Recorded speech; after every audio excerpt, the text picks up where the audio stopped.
1 onwards. And you were dead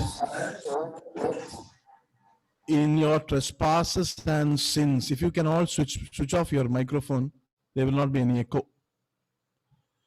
And you were dead in your trespasses and sins, in which you once walked, following the course of this world, following the prince of the power of the air, the spirit that is now at work in the sons of disobedience, among whom we all once lived in the passions of our flesh, carrying out the desires of the body and the mind, and were by nature children of wrath like the rest of mankind. But God, being rich in mercy, because of the great love with which He loved us, even when we were dead in our trespasses, made us alive together with Christ. By grace you have been saved, and raised us up with Him, and seated us with Him in the heavenly places in Christ Jesus. Now tonight we are coming back to Ephesians 2 after a break of about 2 or 3 weeks, right? And hope these past weeks, last month was you all had a very special time in remembering the first coming of our Christ into this world. And let me also take this opportunity to wish you all a very blessed new year ahead. Okay.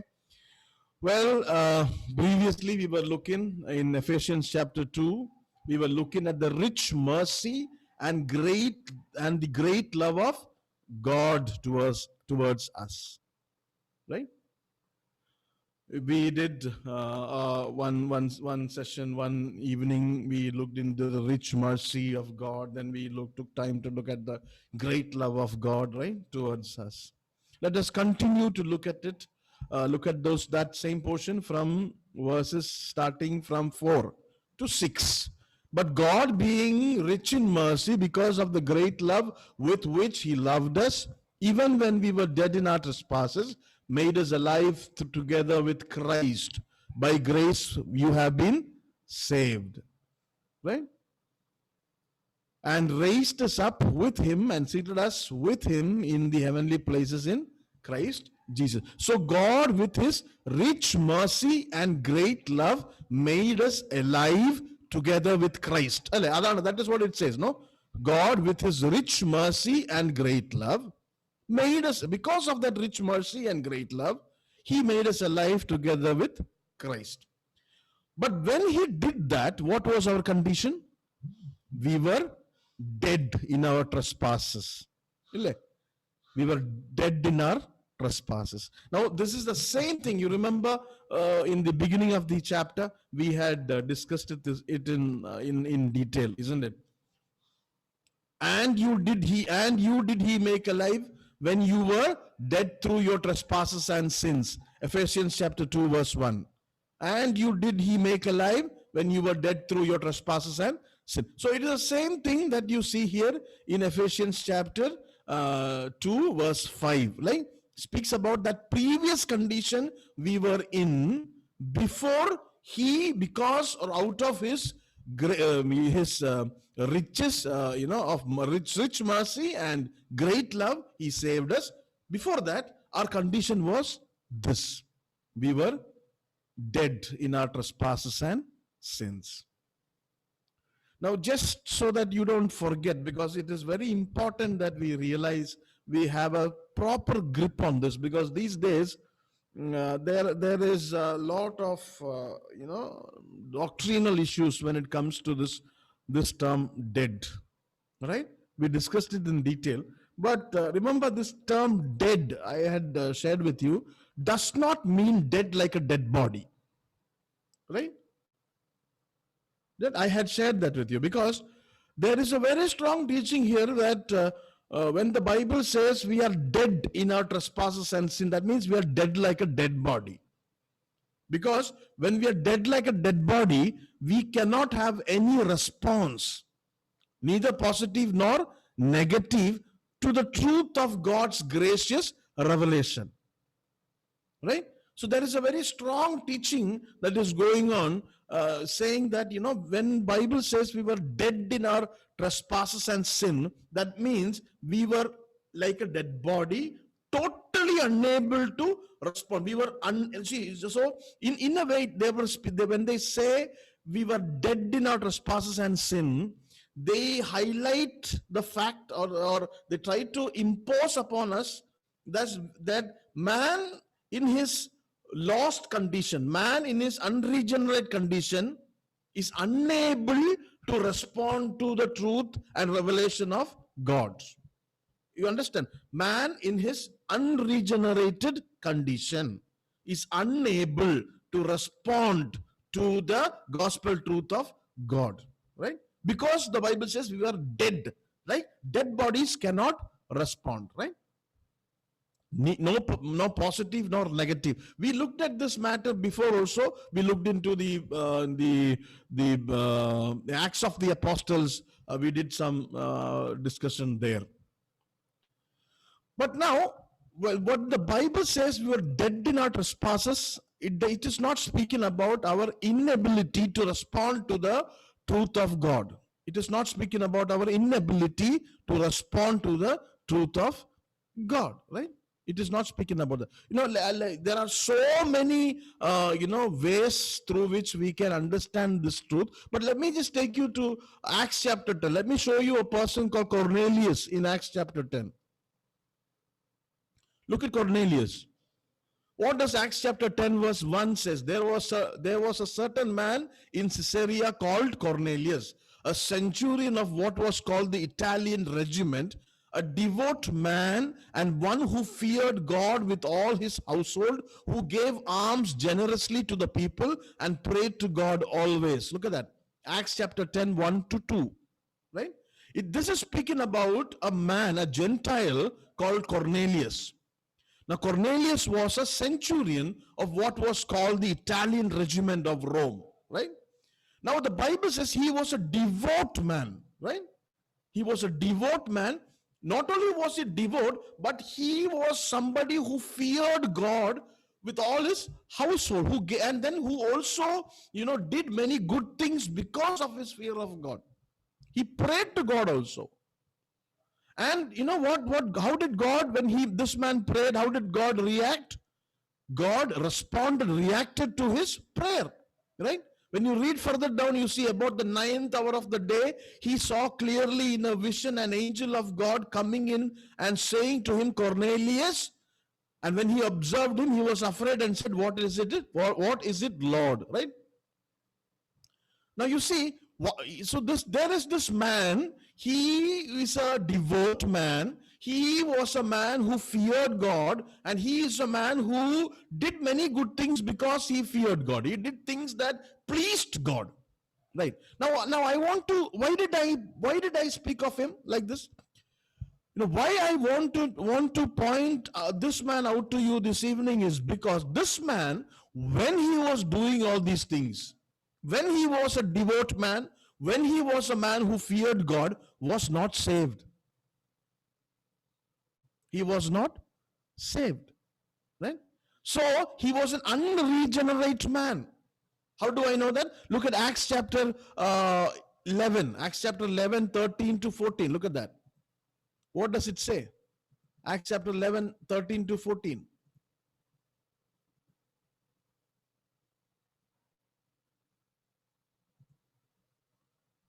NIV says, this is and I'm reading from an NIV. He told us how he had seen an angel appear in his house and say, send to Joppa for Simon, who is called Peter. He will bring you a message through which you and all your household will be saved. Right? So Peter have to come and then preach the gospel.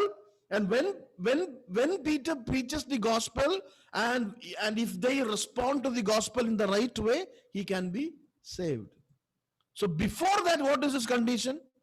He was dead in his trespasses and sin. And what was the dead man doing? He was being devout and he feared God, right? And he gave alms generously to the people and prayed to God always. So when the Bible says somebody is dead in his trespasses and sin, it doesn't mean that person is unable to respond to the truth of God. You see, it doesn't mean that.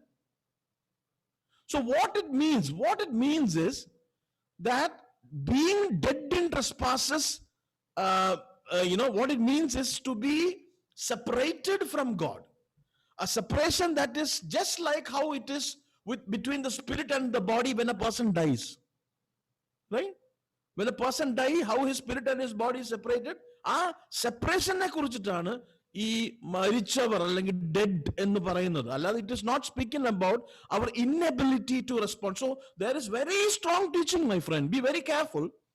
There is very strong teaching which says, no, we are unable to respond to God. So അതുകൊണ്ട് God will choose some people without their permission, without their acceptance. God will choose some random people and then make them regenerated, give them life, and then take them to heaven, and then the rest he will throw to hell. That's what they teach. But that is wrong.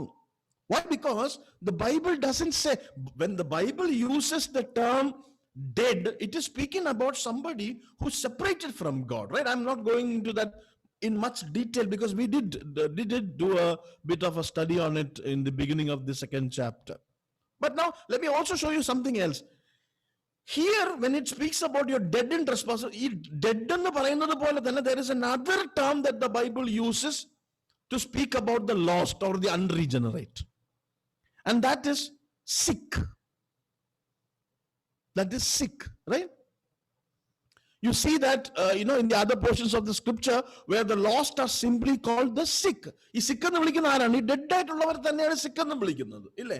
It is a metamorphical addressing about the condition of the lost, right? And that is that is little more clearer, right?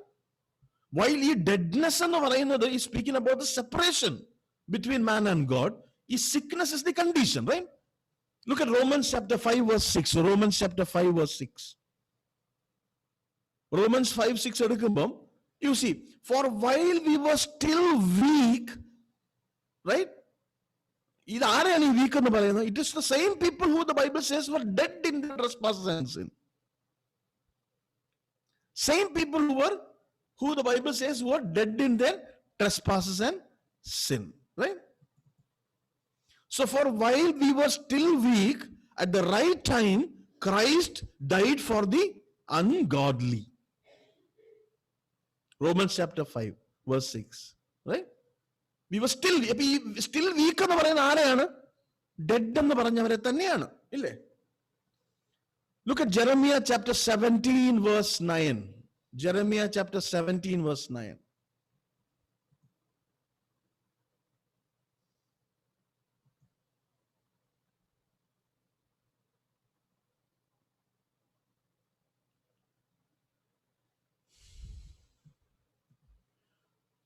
Jeremiah chapter 17 verse 9. Look at what it says. It says, the heart is more deceitful than all else and is desperately sick or wicked. Some Bible says wicked.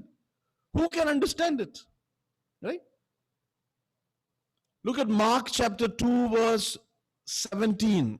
Mark chapter 2 verse 17.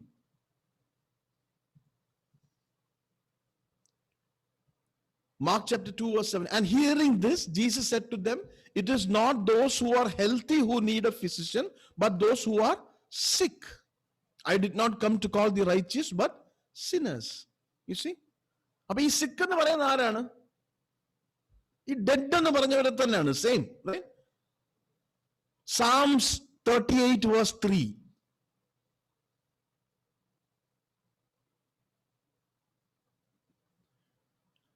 There is no soundness in my flesh because of your indignation. There is no health in my bones because of my sin.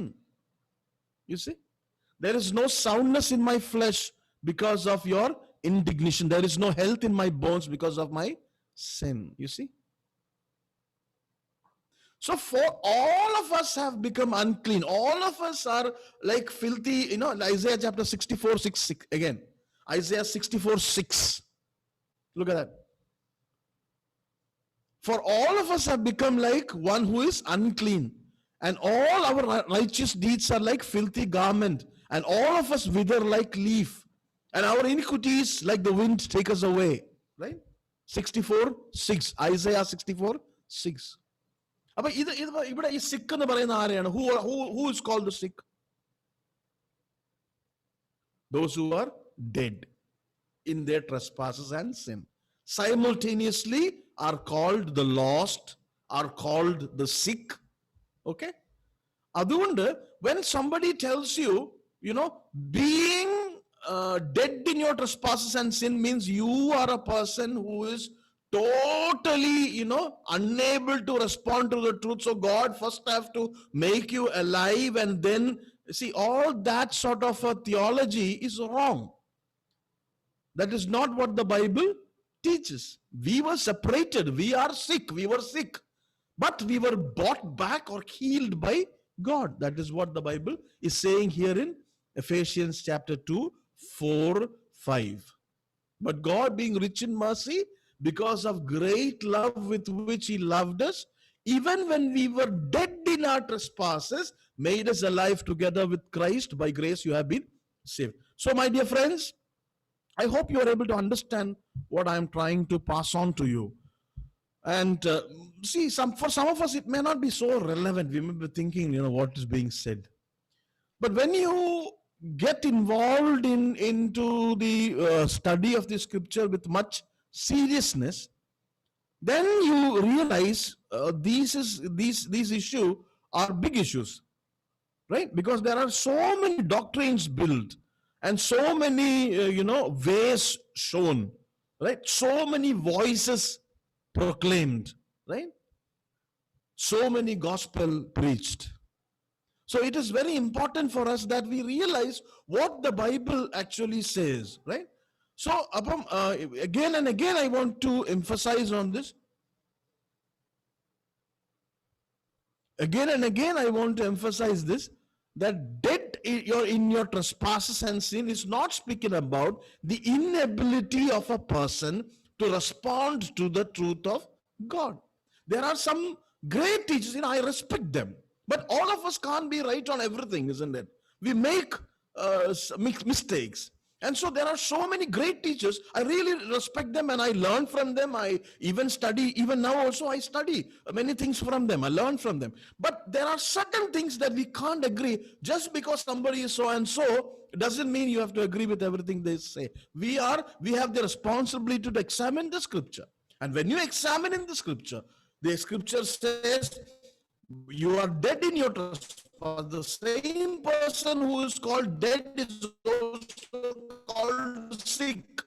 The same person who is called dead and sick is also called lost. Our inability to respond to the truth and revelation of God. It is speaking about a separation, a lostness that mankind is experiencing from God. Now, according to Ephesians chapter 2, and according to what Paul is saying here, what God is saying through Paul, by the rich mercy and by the great love of God, we have been redeemed from this hopeless condition we were in previously. We were dead, we were lost, we were sick, but God had delivered us, right?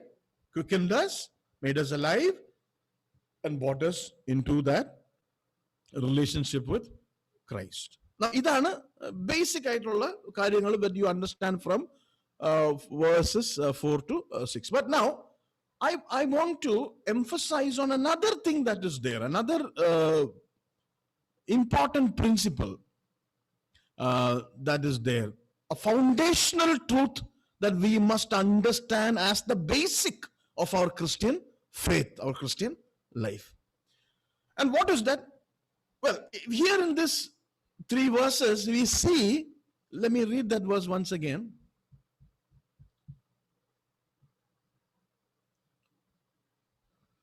But God, being rich in mercy, my friends, will you follow me in your scripture, in your Bible? But God, being rich in mercy, because of the great love with which He loved us, even when we were dead in our trespasses, made us alive together with Christ. By grace you have been saved, right? And raised us up with Him and seated us with Him in the heavenly places in Christ. Of course, 6, 7, 8 and all, we have to come back with much force, right? We have to come back with much more, detail. But here in these verses, there is another truth that the Bible is proclaiming. What is that? The truth is this, that the author and finisher of our salvation, or the author and finisher of salvation of man, is Jesus and Jesus alone. Right? The author and finisher of the salvation is God and God alone. You see, we have, so what am I saying? What I'm saying is, we have no part in it. Right? The salvation of God comes from God. He is the beginner. He is the finisher. He is the initiator of this salvation. Man has no role whatsoever in beginning it or in being, except for receiving it. Except for receiving. Appo manushante bhagathu ninnum there is nothing that we are doing to be saved, to experience the salvation of God. And that is one principle, one truth that is coming out of this portion of the scripture. He caused the beginning of salvation by sending Christ as the Savior to us. It is God who caused the beginning by sending Christ as the Savior. He planned it from the foundation of the world. Right? He planned it from the foundation of the world. And He revealed that to us through Jesus Christ. Titus chapter 2 verse 11. Titus chapter 2 verse 11 speaks about this. For the grace of God has appeared, bringing salvation for all people. See? For the grace of God has appeared, bringing salvation for all people. So, who is responsible for the salvation? Only God. Only God. Only God is responsible for the salvation. Right? Man have no credit. Man cannot have any credit. And even when we, in a sense, when I do not agree with the fact that man is unable to respond to the truth of Christ or the revelation of God, again, it would be heresy, it would be blasphemy to say that man and God is partnering in. No, it is God and God alone who is responsible for the salvation that man is experiencing. Right? He is the source of salvation. He is the beginner of salvation. He is the initiator of salvation. It is through Him. It is the beginning and everything that happens through Him. The only role that you and I have, as man have, is to receive that gift of salvation. It is God who provided salvation by revealing the Savior, and the offer of salvation is for everybody. It is for everybody. It is not only for some. It is for everybody. Right? It is for everybody who will believe. Right? We know the parable of the king who both prepared the feast and he's sending out the invitation asking people to come. Right? It is exactly that. Right? And this invitation for to participate in that feast is the proclamation of the gospel for each one of us. And by faith we accept, right? We accept that invitation, right? And we place our trust in Him by attending it, right? So this one truth is very foundational for us, right? Man cannot achieve it. The salvation is by faith in Christ. It is by grace. God sent Christ into the world as the Savior. Man did not ask for a Savior or bring up his own Savior or save himself. Right? Man never asked for a Savior. Man committed sin and man fell. But man did not say that, Lord, I have committed sin and I have fallen. Now you save me. Man never asked that. It is God who took the initiative to save us. It is all. He is the source of salvation. Man did not suggest being saved. Man did not give an idea for to God that he needs a savior. In fact, man doesn't, even to this day, doesn't realize that he needs a savior. It is God who realized that we can't be saved otherwise. And it is God who gave us. It is all God. It is all God. And we only receive. Right? This sending of the salvation, this sending of the gospel, it was provided by God. And when you study the Bible, you see all the phases, all the, the phases of this salvation is completely controlled by God. It's completely controlled by God. It is Christ who illuminates for us the way to eternal life. Right? If Jesus has not bought that, we would not know. Man cannot ask, Adam is not going to ask God and say, God, now that I have committed sin and fallen from your sight, now you show us the way and truth and life. Give us the bread of heaven.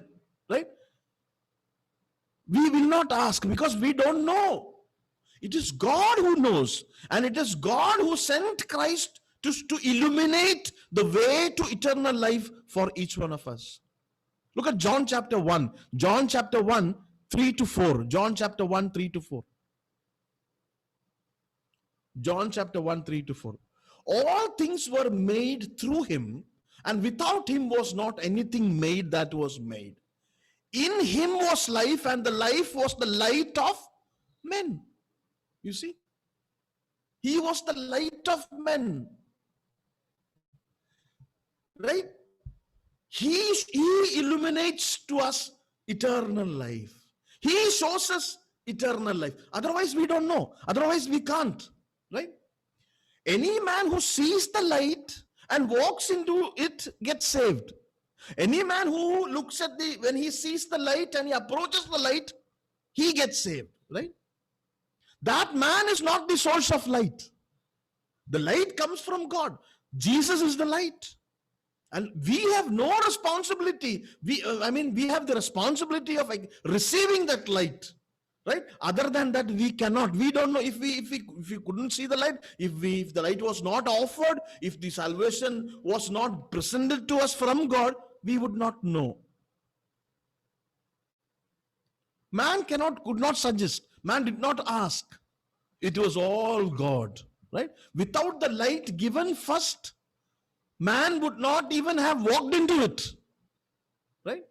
So we can't say that we have taken we have not, nothing has began from us. And so man can never demand a part in the salvation that he is enjoying. It is completely God's, only God's, right? And he is the one who sent Christ to us. He proclaimed through Christ eternal life. Without Christ, we would not see that. God spoke to mankind through Jesus Christ during the earthly ministry of Jesus. That is what we see in the Bible. Look at Hebrews chapter 1. Hebrews chapter 1.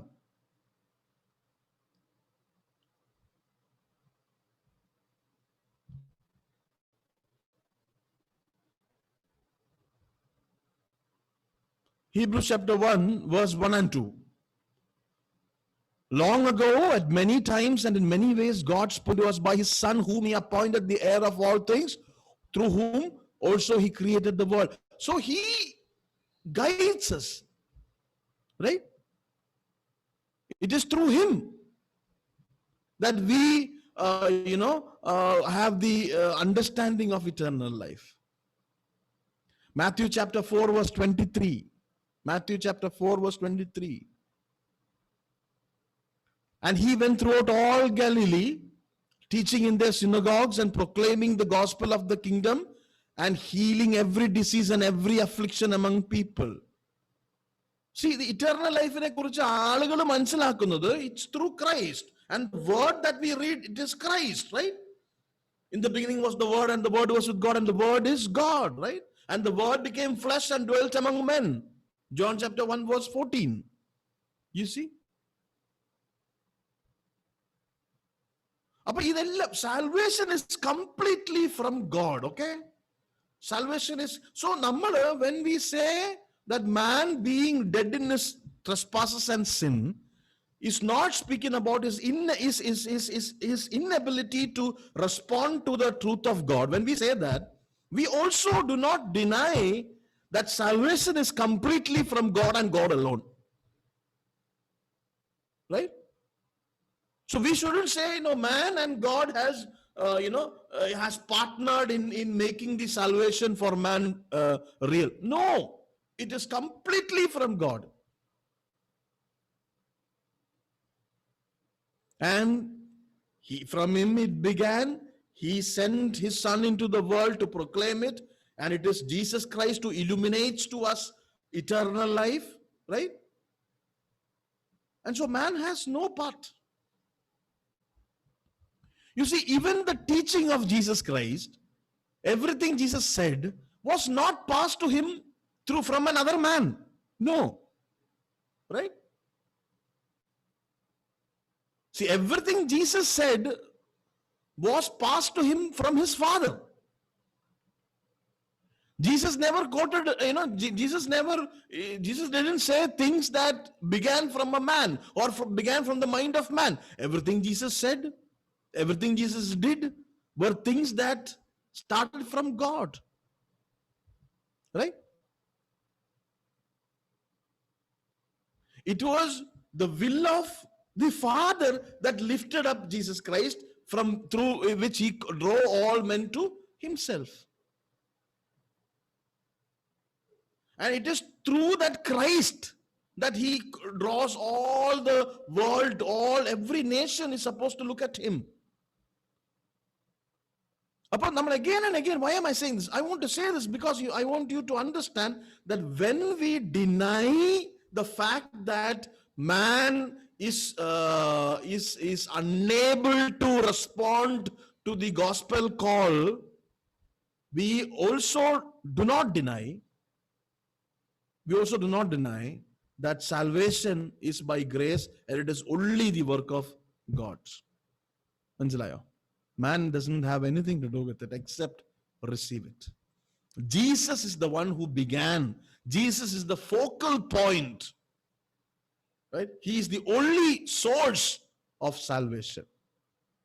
He is the one who produces the signal. He is the one who produces the shelter that is offered to those who is going to him. He provides the deliverance granted to those who are coming to him.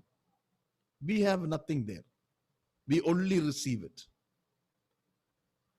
Now, what does Jesus do now? He came into this world. He lived in this world. He died in this world. He resurrected. And he is now in heaven. But what does he do? If you look at Hebrews chapter 4 verse 14. Hebrews 4:14. It says, since then we have a great high priest who has passed through the heavens, Jesus the Son of God. Let us hold fast our confession. He has ascended into heaven. But he is still illuminating the way to eternal life through the gospel. Right? Appadum, it is only him. Or it is only him. God continues to illuminate the way through the gospel of Jesus Christ. Appadum only God ആണ് ഇപ്പോഴും even after Jesus is ascended into heaven, the salvation that men are receiving is only by God. Right? It is not the work of man. Why? Because it is God who illuminates the way to salvation through the gospel of Jesus Christ. 2 Timothy chapter 1. 2 Timothy chapter 1, 9 and 10. Look at those verses. 2 Timothy chapter 1, 9 and 10. Who saved us and called us to a holy calling, not because of our works, but because of his own purpose and grace, which he gave us in Christ Jesus before the ages began, and which now has been manifested through the appearing of our Savior Christ Jesus, who abolished death and brought life and immortality to light through the gospel. You see that? God is continuing to illuminate the way to eternal life through the gospel of Jesus Christ.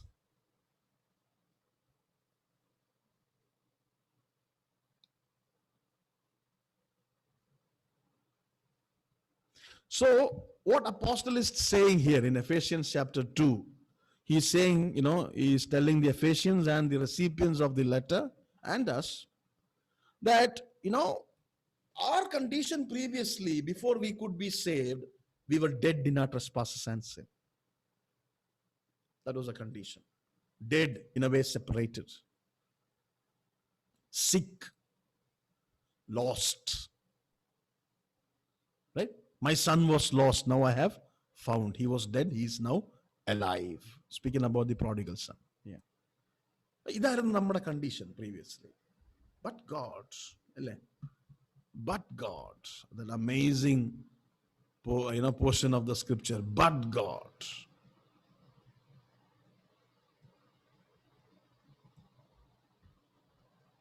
What did he do?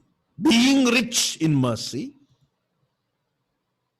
because of his great love, made us alive. Right? Made us alive. But ഇതിനകത്ത്, this foundational truth that we should understand is, as far as the salvation of mankind is concerned, no man can boast, no man can say that he has any role, no, except to receive a gift. Receiving a gift is not a work. Right? You receive something is not a work. It is a free gift of Christ. He gives to you, you receive it. And every man has got the right to receive that gift. Because Jesus died for all man, not for only the elect, not for some, not for a few. No, he died for everybody.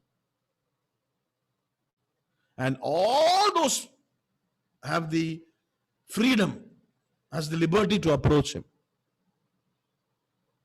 and take that salvation. Okay? So, വളരെ simple ആയിട്ടുള്ള ചില കാര്യങ്ങളാണ് that we understood today. One thing primarily, that is our salvation. I'm just laying the foundation for us to go into verses 7, 8, where the Bible speaks about by grace you are saved. We'll go into it in detail. But just, putting up the bricks to approach those great verses. Already, ഇവിടെ തന്നെ it is mentioned that salvation is only by grace through faith in Jesus Christ. Man has no role to play. Man was completely, lost. He was separated and he was far away. It is God who took the initiative. But God being rich in mercy, it is God. നമ്മുടെ കണ്ടീഷനെ കുറിച്ച് ഈ 2, 3, 4 versus വായിക്കുമ്പോൾ നമുക്ക് പിന്നെയും കുറച്ചുകൂടെ, among whom we all once lived in the passions of our flesh, carrying out the desires of the body and the mind, and were by nature children of wrath like the rest of mankind. പക്ഷേ, but God, who was rich in mercy, because of his great love with which he loved us, reached out. It is all him. Okay? It is all him. We only receive. So this is very foundational for us to understand this truth, so that we can approach the Bible with more preparation. അടുത്ത verses വരുമ്പോൾ So is there any questions anybody want to ask? Or is there anything you want to add to what I said?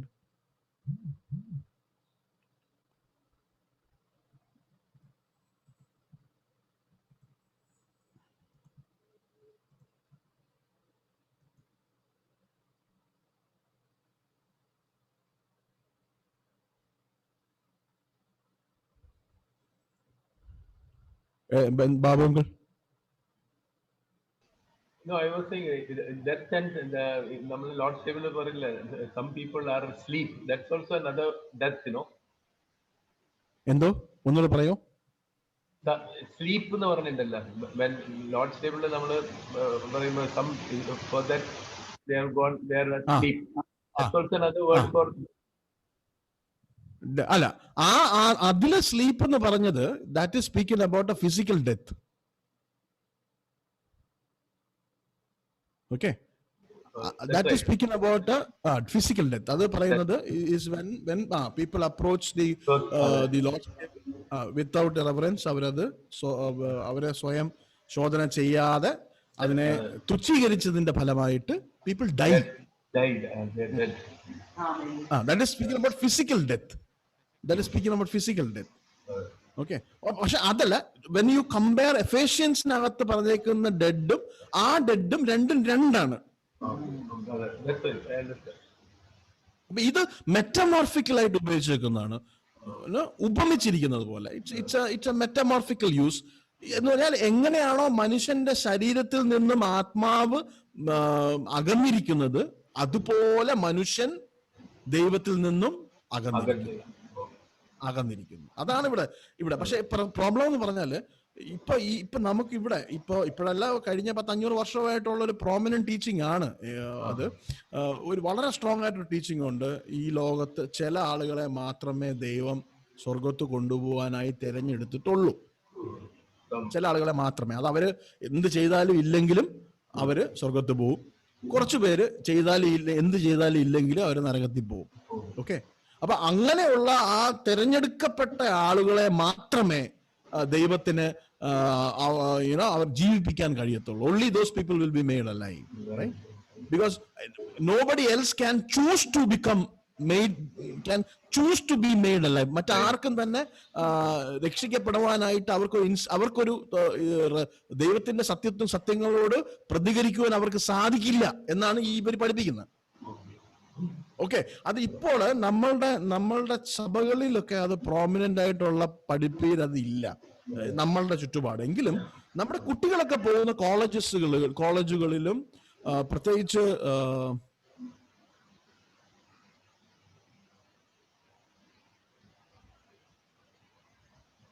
we will clarify that I just received a message. അത് ഈ നമ്മളെ ഈ ഒരു കുറച്ചുകൂടെ so called intellectual സർക്കിൾസിനകത്ത് ഇവർ ഭയങ്കരമായിട്ട് ഇവരിത് push ചെയ്യുന്നുണ്ട്, ഈ ഒരു ടീച്ചിങ്. ഓക്കെ, സോ അത് തെറ്റാണ്. Everybody has A choice. Everybody has A choice. Everybody has A choice. Yes.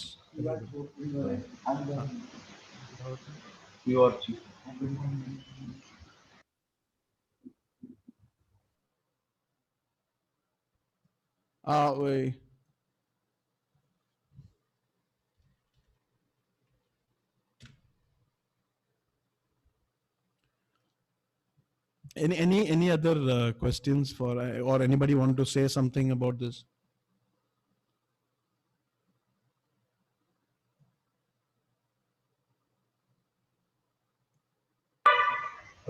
All are invited, few are chosen എന്ന് പറയുന്നത്. എന്തോ? All are invited, few are chosen. Yeah, all are invited, few are chosen. Those who are all are invited to partake in the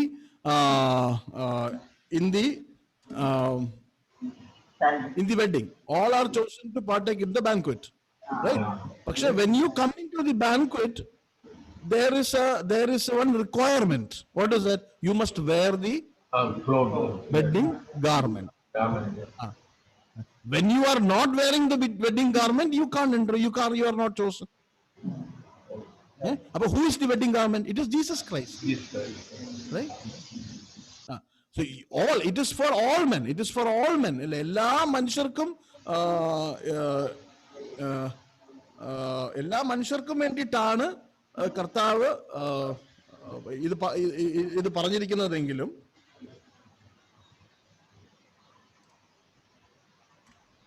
ഇത് എല്ലാ മനുഷ്യർക്കും വേണ്ടിയിട്ടാണ് കർത്താവ് ഈ salvation നൽകിയിരിക്കുന്നതെങ്കിലും അത് ചൂസ് ചെയ്യുവാനുള്ള സ്വാതന്ത്ര്യം ദൈവം നമുക്ക് തന്നിട്ടുണ്ട്. God has given man the free will to choose. Thank you.